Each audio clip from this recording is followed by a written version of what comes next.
Where would house music be without these very nice classic pad sounds? But even though they might seem a bit mysterious to some, they're not that difficult to make. So in this video, let's take a look at the fundamentals that you need to create a classic pad sound in any synthesizer and more. So let's jump right in. So we're going to jump into synthesizers in a second, but I want to start things off with a really cool and quick technique where you can create pad sounds based on chord step samples. And for that, we're actually going to jump into my pack over here, where I just have some different chord steps. You can find that on my website. But this one down here already sounds pretty cool and spacious and nice, so we might be able to turn this into a pad. So let's just throw that into a simpler. And the approach here is kind of simple. We want to loop up a certain part, not the beginning, which is pretty loud. We kind of want to find something slightly more steady, as a pad is kind of steady in a way, right? And then we want to loop that up. So let's turn on loop, turn off snap. And the moment you kind of reduce the loop length here, you can now use that to fade things up. So let's bring this down a little bit, bring up the fade. Let's listen to that. Okay, let's give it a bit of a tag. So the sound is cool, but as you can tell, you really hear the loop repeating, right? So it's that's not like a pad sound. So let's improve that a little bit by just throwing some delay on here. So just basic setting. That already helps quite a bit. Let's get some reverb as well. We're just going to take the normal Ableton Live reverb. And for now, I don't really want to filter the sound too much. I want to do that a bit later. So let's turn off the filter here as well as this one. And okay, that's already cool. Sounds a bit metallic. So depending on what size and what type of reverb you now use, you get different vibes.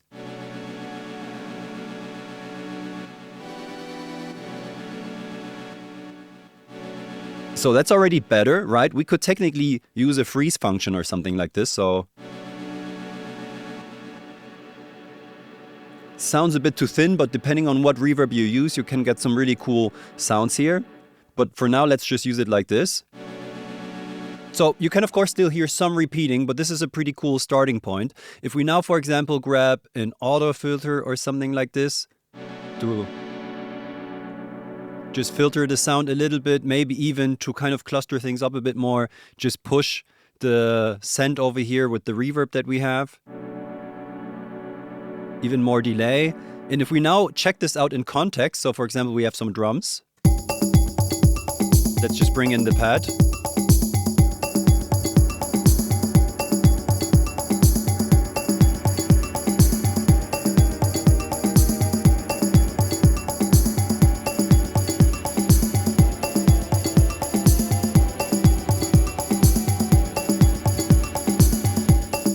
Alright, so this was just a quick way to create some pads using chord steps as a basis, but of course this approach definitely has its limits, so let's now jump into some synthesizers and see how we can create some classic house pads in there. So creating a nice classic house pad in a synthesizer is also pretty quick and easy once you know the most important ingredients to make that happen. So let's go over them bit by bit and step by step. And the first one we shouldn't forget about is picking a good chord. So I prepared a few over here, for example. Let's just open up a new instance of Serum. Wouldn't necessarily be my first choice for a classic house pad, but just to show some things in here, it's going to come in pretty handy in a second. So we just have the initial preset with a saw wave going through a filter, which is relatively open right now. Let's just listen to these chords. So we have an E minor 9, E minor 7, E major 7. So just like that, they could already be kind of a nice housey progression in a way, but you don't have to choose an E. It was more to show, okay, minor 9 chords, minor 7s, major 7s, maybe also major 9s, and inversions of them work as a very nice basis to kind of create a nice, dense pad sound. But now let's jump into the sound. And the next important ingredient is that you kind of want to spread out some different voices and create a chorusing effect. So you could just throw a chorus in your chain behind your synthesizer, but oftentimes it's nice to kind of make this happen within the synthesizer itself. So for that, let's use the E minor 9 chord. And as you can see, you will usually find some unison and voice controls where you can just make copies of the waveform that you're already using and then kind of detune them, which will have a chorus effect. So let's turn up the unison to 2. So now you can already tell, okay, Serum right away spreads that out in the stereo field, and you have a detune control. So this detunes the more. This would be less. So this is kind of the basic idea, but to create a chorus effect, we want to use many, many voices. So let's go all the way up to 16 in here. You can actually see now how they are detuned and spread out. So less detune, sitting in the middle, making it nice and wide. I like to spread them out to the point where it doesn't sound like too crazy. So here it's too much. But here it sounds like a really nice, airy sound in a way. So let's bring down the filter.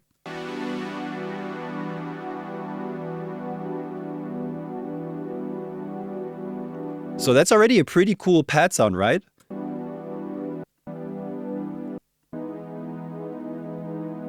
So very quickly, just the filter, checking out the Unison, detuning them correctly. Depending on what synth you're using, it might work a little bit differently. This is the first step. You can even take it further and be like, okay, we have 2 oscillators in here. Let's get even more voices going. So let's turn this up all the way to 16 as well. And now we have to choose a slightly different detune so the voices don't sit exactly on top of each other. So let's listen to that. We might also have to send this into filter 1 to make that happen. Okay.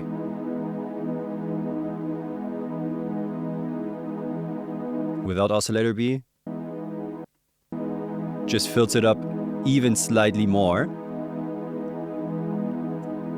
So this is pretty cool. And what's important for this is that kind of the copies that you're creating are running free. So for example, another classic synth, of course, would be Silent 1.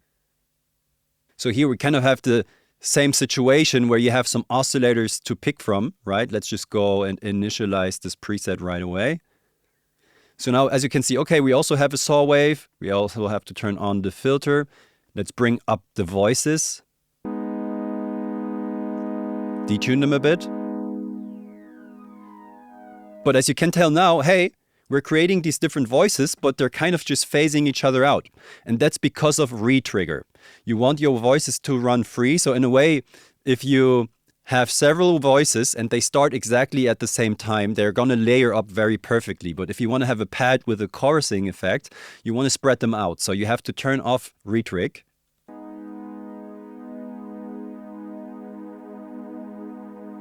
And you can see if we have retrig on and start the chord,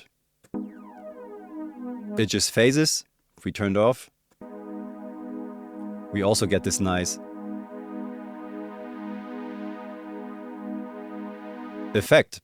So that also works pretty nicely in here.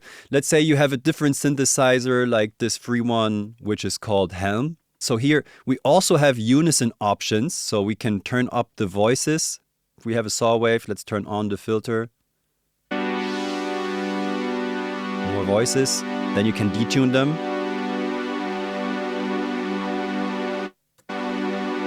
And you can tell, okay, they don't phase each other out. But in this case, you actually don't have this automatic stereo spread that we had on other examples. And that's actually pretty nice and cool to have in a way that if you turn up the voices and detune them, that they also get spread throughout this stereo field, because that's really where some character comes from for a classic house pad. So here, that's not the case. So in this case, we would have to probably grab something like tile chorus or something like this to kind of make that happen. So now it's kind of spread out, but as you can tell, using a chorus, it just has a different vibe than using the detune and unison.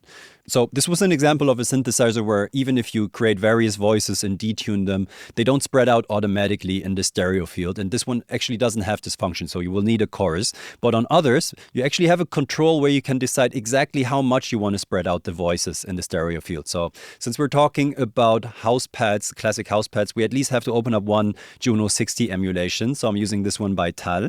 And as you can see over here in the unison section, we have the voices that we can control, the detune, but we also have a width slider. So let's go back to our basic setup with a saw wave and bring down the filter a bit.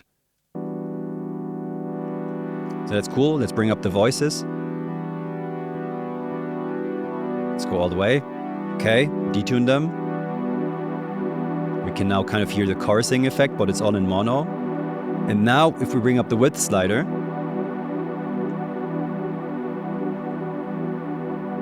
this is when we kind of get this nice chorusy vibe, right? And depending on how your synthesizer sounds, if you have a chorus option, you can decide between the two. But this is kind of where a lot of the character comes from. But there are more ingredients to create nice character in your pad, and we might want to move a bit beyond just the basic saw wave setup right now. But the next things which are kind of important to create flavor are, of course, to select the right frequency or the right filter cutoff. So let's look at this in span. Since we're kind of sitting here, you can tell, okay, this is where the filter cuts off. Maybe we want to have something slightly more laid back. And then, since this is relatively, like the slope is relatively steep, you can use the resonance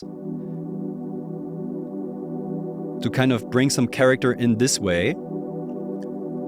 This will have quite some impact also if you move the sound. So you will get like a whoa. Depending on what filter type and style you choose, it will also give different character. And then oftentimes you might want to cut out some lows, because that's where a lot of like muddiness is sitting sometimes, and pads can sound cool if they're like almost filtered by a bandpass filter. So luckily here we have the high pass filter. Let's bring that up. Kind of opens it up. Do you see how these disappear? Let's go extreme. So you can decide, okay, how full or muddy do you want your sound to sound? You can also maybe add some noise in there. And we already have some nice movement because of the chorus, but you can go even a little step further if you use some modulation, for example, to control the filter cutoff frequency. Let's do that with this LFO right here. It's obviously way too fast right now, but let's bring the LFO time down. This is the rate. We really just want some movement. That's maybe even a bit too much. And then after that, it's nice to have some effects, like a delay, for example, and reverb. Because that's gonna add even more space. And the movement is gonna get copied a little bit now, which is gonna be less obvious. Kind of be cool, maybe put the drums in for context.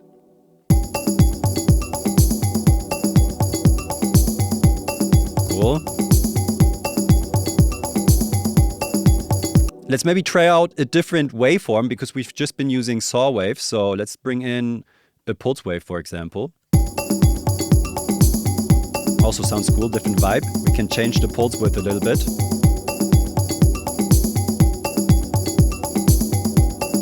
Nice.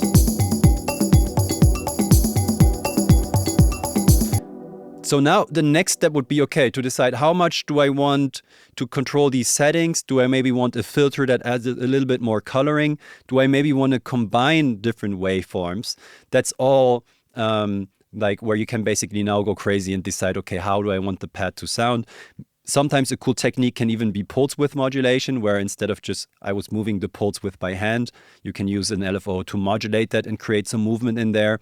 Maybe use a pulse wave and a sawtooth wave on top. For this, we could, for example, go for the sub oscillator and this one.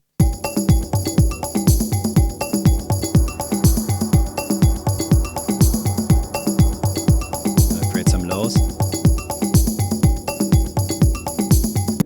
All right, nice. Let's look at one final synthesizer, just so we've seen a few ones, and maybe also look at some final finishing touches that you might want to give your pads. For that, we're going to grab a new instance of Ableton Analog, once again with our minor 9 chord. Let's go right ahead and bring this up by an octave, and we're actually going to be using oscillator 1 as well as 2. So let's bring these up, detune one of them slightly.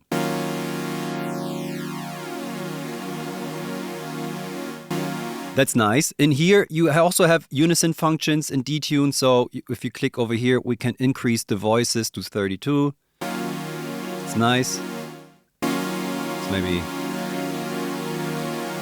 Also add some Unison detune, but in this case you can already tell, okay, it's not spreading them out in the stereo field. So once again, we actually will have to grab a chorus. Let's just go for the Ableton Live chorus in this case. And in general, something that's nice for pads is an ensemble chorus. So let's check this out. That's already cool. Let's now adjust the filters. So we have to bring this down a little bit.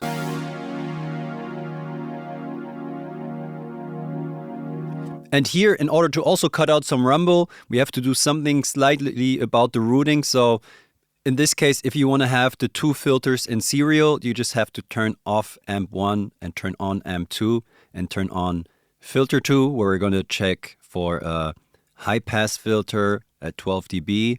So let's bring this down. So you can see we can cut out the rumble this way. Let's actually turn up the amp a bit. And as you hear at the beginning, we have some envelopes going on, and that's something I haven't talked about yet. If you have a pad, you obviously oftentimes kind of want to have that smoothly coming in. So let's go for the amp envelope and just give it sustain and attack.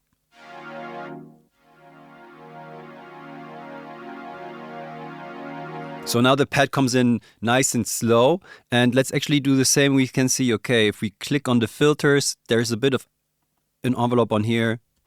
We don't want that. Now we can bring it up a bit higher. That's already a pretty cool step. And now lastly, if you want to have a nice vintage vibe, you might want to have some noise in there. And here you also have a noise oscillator. If we turn this on, it's just a bit too dark. And over here, if we just listen to the noise for a second, you can see we can color that. Let's bring up the color. Okay, quite high, but let's bring down the level. So but let's bring our oscillators back in. It's cool. And now, if we actually, instead of filtering, because the filter is taking out a lot of high end, right? If we just feed this a little bit into filter 2 as well, directly, we're gonna get some of that high frequency noise. So, do you hear that? So, that's too much. Let's bring down the color a bit and the level.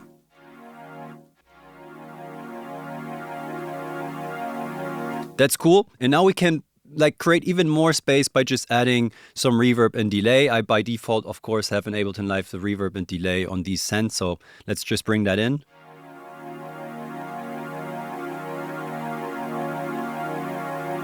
Nice, maybe even a bit less noise. Let's bring in the drums for context.